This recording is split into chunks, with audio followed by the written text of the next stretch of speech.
Bismillahirrahmanirrahim. Assalamualaikum warahmatullahi wabarakatuh. Perkenalkan, nama saya Asif Trisnani, dosen di program studi ilmu Al-Quran dan Tafsir Fakultas Usuluddin Universitas Darussalam Gontor, Ponorogo. Pada kesempatan kali ini akan kami jelaskan beberapa hal berkaitan dengan pengajaran mata kuliah di program studi ilmu Al-Quran dan Tafsir yang kami ampu.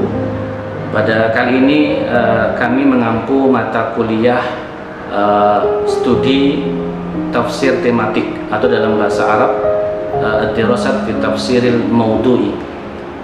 Mata kuliah ini merupakan mata kuliah wajib yang diajarkan di semester 3 program studi ilmu Al-Quran dan Tafsir dan ditempuh dengan 2 SKS. Ada beberapa hal yang perlu kami jelaskan berkaitan dengan capaian pembelajaran lulusan yang dibebankan kepada mata kuliah. Pertama, bahwa mahasiswi mampu menguasai dasar-dasar dalam proses penafsiran Al-Quran.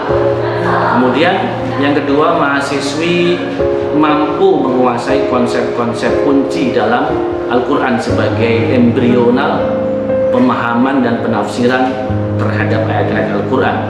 Kemudian yang ketiga, mahasiswi mampu membuat solusi atas problem atau problem solving yang berkembang di masyarakat dengan menggunakan perspektif Al-Quran dan tafsir. Kemudian capaian pembelajaran mata kuliah yang perlu dicapai adalah: satu, mahasiswi mampu menentukan tema-tema seputar Al-Quran berdasarkan kaidah-kaidah penafsiran. Yang kedua, mengklasifikasikan atau mampu mengklasifikasikan ayat-ayat yang berkaitan dengan tema. Yang ketiga, mampu menafsirkan ayat-ayat Al-Quran seputar tema-tema tertentu. Kemudian mahasiswi juga mampu menganalisa setiap problem yang berkembang di masyarakat dalam perspektif Al-Quran dan tafsir. Perlu kami jelaskan pula bahwa mata kuliah ini merupakan pembahasan yang memaparkan segala aspek yang terkandung di dalam ayat-ayat yang ditafsirkan dan berdasarkan tema Al-Quran. Sehingga tentu kajian ini berdasarkan kepada tema yang ada. Kemudian menerangkan, menjelaskan, dan menganalisa makna-makna yang tercakup di dalamnya. Kemudian di dalam mata kuliah ini dapat dipelajari dan diajarkan dengan cara menelaah atau membahas aspek-aspek penting dalam ilmu Al-Quran. Jadi setelah kita mempelajari tentang tema-tema yang ada, baik tema-tema yang berasal di dalam Al-Quran atau yang berada di luar tema-tema Al-Quran yang berbasis pada problematika yang dihadapi oleh masyarakat kita, maka kemudian yang perlu kita lakukan adalah juga menggunakan metode dan cara yang sesuai dengan kaidah-kaidah di dalam menafsirkan Al-Quran. Misalnya dengan menggunakan perangkat ilmu nahwu, ilmu shorof, ilmu balaghah, dan lain sebagainya. Bahkan terlebih daripada itu, kita bisa menggunakan perangkat-perangkat ilmu sains untuk menjelaskan muatan-muatan tema yang ada di dalam Al-Quran. Maka daripada itu perlu kita memperincikan beberapa pembahasan yang menjadi tema-tema pokok dan pembahasan penting yang perlu kami jelaskan pula dalam kesempatan kali ini. Selain tentu di langkah pertama kita harus mengadakan kontrak perkuliahan, kemudian yang lebih penting juga kita harus menyampaikan kata pengantar atau pengantar materi seputar tafsir tematik atau tafsir maudu'i. Kemudian kami juga sampaikan pembahasan berkaitan dengan metode bagaimana cara menentukan judul atau tema di dalam tafsir maudu'i atau tafsir tematik. Selanjutnya kita belajar juga tentang Al-Quran dan tafsir tematik, tentang juga apa pentingnya pembelajaran dan kajian tafsir tematik ini. Yang lain tentang sejarah perkembangan tafsir tematik, Dan tentu yang penting juga yang perlu dipelajari oleh para mahasiswi itu adalah apa langkah-langkah yang perlu dilakukan di dalam menafsirkan Al-Quran dengan menggunakan metode tafsir tematik ini. Kemudian di dalam pembelajaran dan pembahasan ini kita secara langsung mempraktekkan dengan membahas beberapa judul yang sudah kita tentukan di dalam pembelajaran mata kuliah ini. Misalnya kita membahas tentang konsep manusia dalam Al-Quran, kemudian tentang konsep khilafah di dalam Al-Quran, kisah Nabi Yusuf di dalam Al-Quran, kemudian konsep kalimat sawa atau yang kita kenal mungkin dengan istilah pluralisme dalam Al-Quran yang populer saat ini. Kemudian moderasi dalam Al-Quran, ada konsep kepemimpinan di dalam Al-Quran, Bani Israel dalam Al-Quran, dan kisah-kisah Nabi yang itu bisa menjadi pembahasan utama di dalam mata kuliah ini. Kemudian mata kuliah ini juga mengakomodir beberapa referensi pokok yang menurut kami penting untuk menjadi rujukan bagi mahasiswi dan kita semua di dalam pembelajaran mata kuliah ini. Itu diantaranya. Kemudian mata kuliah ini juga mengakomodir beberapa referensi pokok yang menurut kami penting untuk menjadi rujukan bagi mahasiswi dan kita semua di dalam pembelajaran mata kuliah ini. Itu diantaranya yang perlu kami sebutkan adalah buku yang dikarang oleh Abdul Hayy Al-Farmawi yang berjudul dalam bahasa Arab Al-Bidayah fi Tafsir Al-Maudhu'i, yang sekarang sudah diterjemahkan menjadi buku metode tafsir Maudhu'i. Kemudian kita juga bisa merujuk kepada tafsir Al-Qurtubi Al-Jami' li Ahkamil Quran, karena buku ini akan menyuguhkan beberapa tema yang berkaitan dengan hukum syariat dalam Al-Qur'anil Karim. Dan tentu ada satu buku yang menarik juga perlu kita kaji menjadi referensi, adalah buku yang dikarang oleh Abdul Jalal yang berjudul Urgensi Tafsir Maudhu'i pada Masa Kini. Teknik pembelajaran yang kami lakukan dalam mata kuliah ini adalah tentu dengan menggunakan delivery, yaitu dengan cara ceramah, karena ini basis untuk menjelaskan, dosen untuk menjelaskan berkaitan dengan pokok-pokok pembahasan dan juga berkaitan dengan pokok-pokok pikiran yang berkaitan dengan mata kuliah yang akan disampaikan. Tentu hal lain yang kami gunakan juga dengan pembelajaran menggunakan PowerPoint, karena ini akan sangat membantu bagi para mahasiswa dan mahasiswi untuk mata kuliah ini, karena mereka akan secara langsung membaca di dalam slide, dan itu sangat memandu dan membantu sekali buat mereka untuk memahami mata kuliah ini. Di samping juga ada diskusi. Dengan demikian dosen atau kita akan selalu bertanya, dan juga mereka bertanya kepada dosen berkaitan dengan mata kuliah atau judul-judul yang mereka sedang pelajari. Dan tentu dengan tanya jawab juga, ini teknik yang kami lakukan agar supaya terjadi dialog antara dosen dan juga mahasiswi. Di dalam pembelajaran juga kami senantiasa mengaitkan mata pelajaran atau mata kuliah yang disampaikan dengan pelajaran-pelajaran sebelumnya, itu agar terjadi kesinambungan dan tersambung antara judul yang dibahas sebelumnya dengan judul yang kita bahas pada saat ini. Metode yang digunakan dalam pembelajaran mata kuliah ini adalah small group discussion, yaitu kami bentuk grup kecil dari para mahasiswi tersebut agar supaya mereka mendiskusikan tema-tema yang sudah ditentukan agar mendapatkan pemahaman yang lebih universal dan lebih lengkap dengan grup discussion itu. Kemudian mereka akan kita minta untuk mempresentasikan apa yang telah mereka diskusikan dalam perkuliahan, sehingga teman-teman yang lain juga akan mendapatkan wawasan berkaitan dengan tema-tema yang sedang atau sudah dibahas oleh grup tertentu. Sisi lain bahwa tentu harapan dari pembelajaran ini adalah mahasiswi dapat memiliki kemampuan dalam menyimpulkan hasil pembelajaran dan juga memiliki pemahaman yang terstruktur dan komprehensif, sehingga nantinya mereka akan dapat mengembangkan pemahaman yang mereka dapatkan dalam perkuliahan dan tentu kemudian mereka mampu menyampaikannya di dalam momen-momen tertentu, dan terlebih tentu nanti mereka diharapkan bisa mengamalkan nantinya di masyarakat. Untuk menguji pendalaman dan kemampuan mata kuliah ini, maka tentu harus ada tugas-tugas, baik itu berupa tugas menulis pembahasan, kemudian presentasi, ada ujian lesan juga, dan nanti juga ada ujian tengah semester dan ujian akhir semester, karena itu merupakan perangkat untuk menguji pendalaman daripada mata kuliah ini. Baik, ini yang dapat kami sampaikan, dan selanjutnya nanti akan kami tayangkan proses pembelajaran mata kuliah Dirasat fi Tafsir al-Maudhu'i dengan menggunakan bahasa pengantar, yaitu bahasa Arab. Baik, terima kasih. Bismillahirrahmanirrahim. Assalamualaikum warahmatullahi wabarakatuh. Waalaikumsalam warahmatullahi wabarakatuh. Alhamdulillahirabbil alamin. Wa bihi nasta'inu ala umuri dunya waddin. Wassalatu wassalamu ala asrafil anbiya'i wal mursalin wa ala alihi wa ashabihi ajma'in, amma ba'du. Banati at-talibat, al-yawm ندرس في مادة الدراسة في التفسير الموضوعي.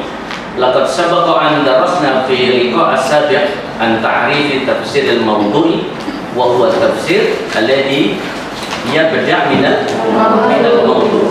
فإذا إذا سمعنا كلمة تفسير الموضوعي بمعنى نحن ندرس عن القرآن الكريم حسب الموضوع، سواء كان هذا الموضوع موجود في القرآن أو خارج القرآن.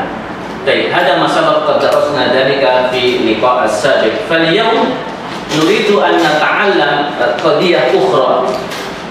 إن شاء الله نحن نتعلم عن القرآن الكريم والتفسير الموضوعي. قبل أن ندرس إلى قضية مهمة في التفسير الموضوعي، فلا بد أن نعرف أولا ما هو القرآن. هذا شيء مهم جدا قبل أن نخطو إلى الدراسة في التفسير الموضوعي، لأن التفسير الموضوعي يتعلق بالتفسير القرآن، مع أن القرآن هو كلام الله. طيب، فإذا لابد أن نعرف ما هو القرآن، ونعرف كذلك بأن هناك شيء آخر غير التفسير، لأن هناك الترجمة وهناك التأويل.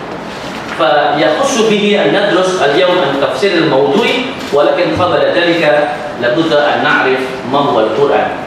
وكما عرفنا بأن القرآن هو كلام الله المنزل إلى نبينا محمد صلى الله عليه وسلم بوسيلة جبريل المتعبد بتلاوته. طيب، إذا من هذا تعرف نعرف بأن القرآن الكريم هو كلام الله. هذه النقطة مهمة جدا لنعرف بأن القرآن هو كلام الله. بناتي الطالبات، إذا درسنا في مادة علم الكلام عرفنا بأن الكلام هو من صفات الله، ليس كذلك؟ فبعقيدتنا نحن نتأكد بأن كلام الله صفات الله جزء لا يتجزأ من ذاته. فنقول بأن القرآن هو كلام الله، إذن القرآن صفات الله عز وجل، والقرآن ذات الله عز وجل. طيب، هذه قضية مهمة لنعرف بأن القرآن إذن صفات الله وكلام الله. طيب، شيء آخر نعرف بأن القرآن منزل إلى نبينا محمد صلى الله عليه وسلم. طيب، أنا أستنتج من هذا التعريف مرحلتان لنزول القرآن. قبل أن ندرس إلى التفسير، مرحلتان لنزول القرآن. المرحلة الأولى أسميها بمرحلة الإنزال، بمرحلة الإنزال. فهي مرحلة حينما نزل القرآن الكريم من الله عز وجل من صفاته من ذاته إلى مكان ما يسمى ببيت العزة. فهذه المرحلة Hadal Quran yanzil marratan wahidatan. Inna kalimat anzala yunzilu inzalan dalilun ala anna al-Quran yanzil marratan wahidatan. Mata dzalik fi marhalati nuzulihi min Allah azza wa jalla ila baitil izzah. Atakid nahnu nanzur ila ayat Qur'aniyah qala Allah azza wa jalla inna anzalnahu fi lailatul qadar. Bima'na fi lailah wahidah. أليس كذلك؟ شهر رمضان الذي أنزل فيه القرآن هدى للناس وبينات من الهدى والفرقان. شهر رمضان إذا القرآن ينزل في شهر رمضان في ليلة القدر. ومن هذه الآية نعرف بأن القرآن في هذه المرحلة ينزل مرة واحدة. طيب ثم نأتي إلى مرحلة ثانية ما نسميه بمرحلة التنزيل. في مرحلة التنزيل هي مرحلة من بيت العزة إلى نبينا محمد صلى الله عليه وسلم. فإذا المرحلة الثانية باستخدام كلمة نزل ينزل تنزيلا. في علم الصرف الكلمة تبنى على وزن فعل يفعل تفعيلا قد يكون معناه للتكثير يدل على معنى الكثير. مثلا أنا أضرب لك مثال قطعت الحبل بمعنى مرة واحدة. يعني إذا قلت قطعت الحبل بمعنى أنا أقطع مرات عديدة. فمرحلة التنزيل بمعنى القرآن ينزل بزمان طويل مرات عديدة. كما عرفنا في التاريخ أنه ينزل 23 سنة 13 سنة في مكة و10 سنوات في المدينة. فمتى ذلك من بيت العزة إلى النبي صلى الله عليه وسلم بواسطة جبريل. فلذلك عرفنا في ذلك الوقت كان هناك أسباب، هناك الوقائع التي تتابع في نزول الآية ما نسمي في علم القرآن بأسباب النزول. الآن وصل إلينا القرآن وكان القرآن أصبح لفظا. هذا العصر الحديث قد نشأت فيها علوم يعني الإنسانية، العلوم الإنسانية وتكنولوجيا، وهناك فلسفة وهناك كيماوية وهناك فيزيكيا وغير ذلك. تطورت علوم البشر ومع ذلك نحن نستفيد تطور العلم الإنسان لأجل مساعدة بيان وفهم القرآن الكريم. فلذلك وجدنا الآن تفسير العلم أليس كذلك؟ تفسير العلم يعني لنعرف ماذا بين هذا العلم متعلق ببعض القضايا الموجودة في القرآن الكريم.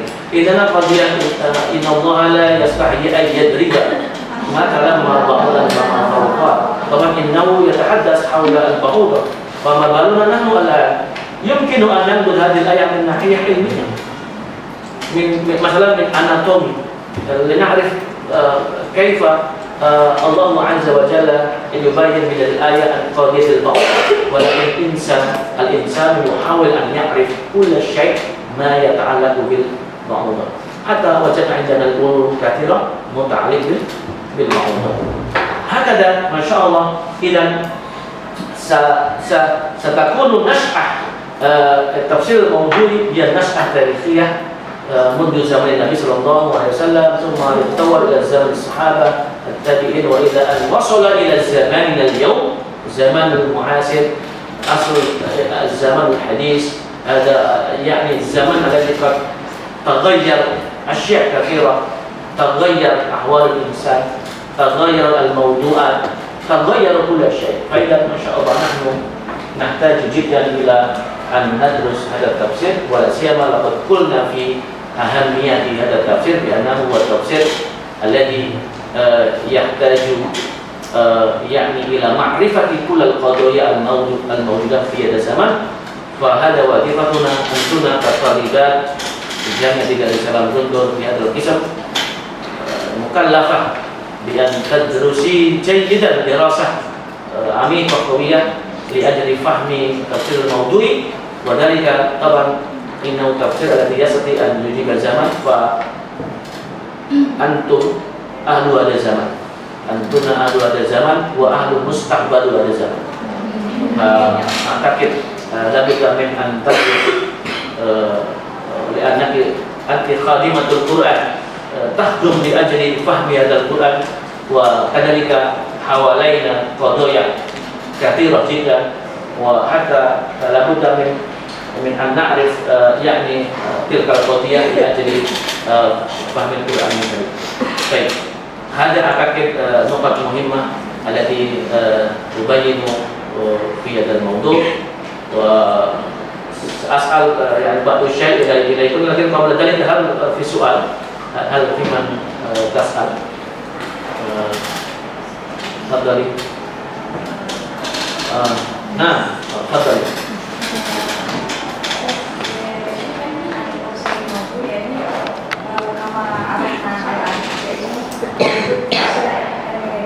نعم.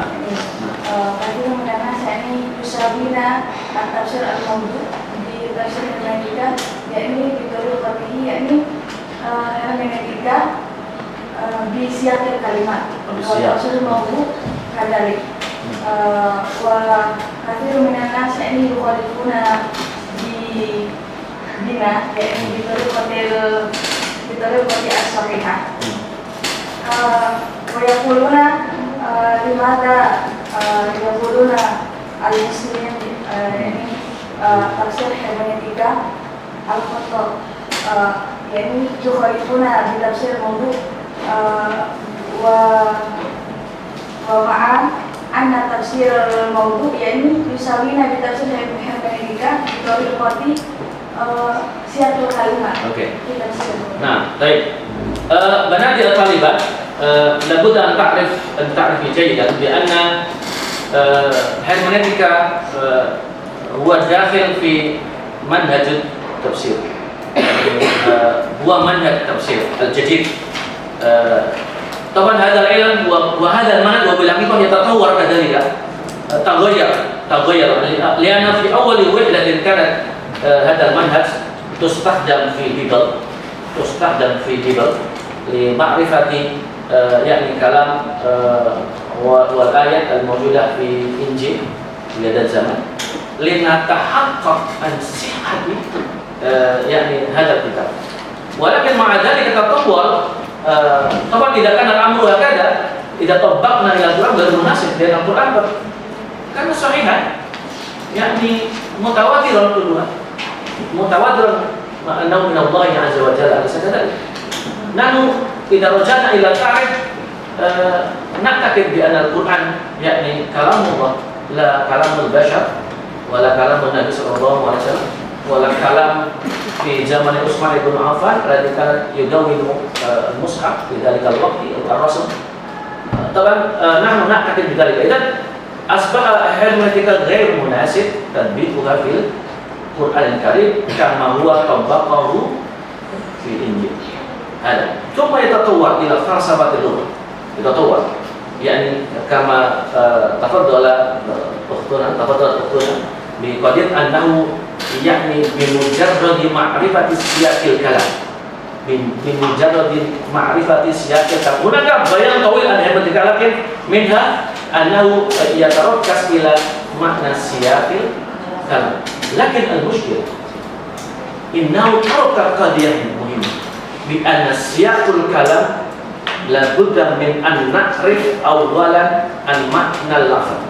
طيب الكلام له سياق، الكلام له سياق إلى أين يصب هذا الكلام، ولكن مع ذلك لابد أن نعرف معنى المفردات، لابد أن نعرف معنى الكلمات، معناها الآية في الجملة، معرفة أسباب النزول، ما شاء الله، معرفة علم اللغة، معرفة أصول الفقه إذا كان الآية متعلقة باستنباط الأحكام، معرفة قواعد التفسير.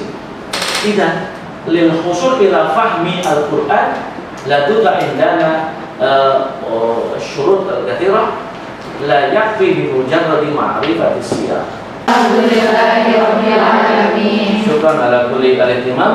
ثم السلام عليكم ورحمة الله وبركاته. Waalaikumsalam warahmatullahi wabarakatuh. Demikian video PDD UKT PT bidang pendidikan dan pengajaran yang kami buat. Semoga bermanfaat. Syukran. Wassalamualaikum warahmatullahi wabarakatuh.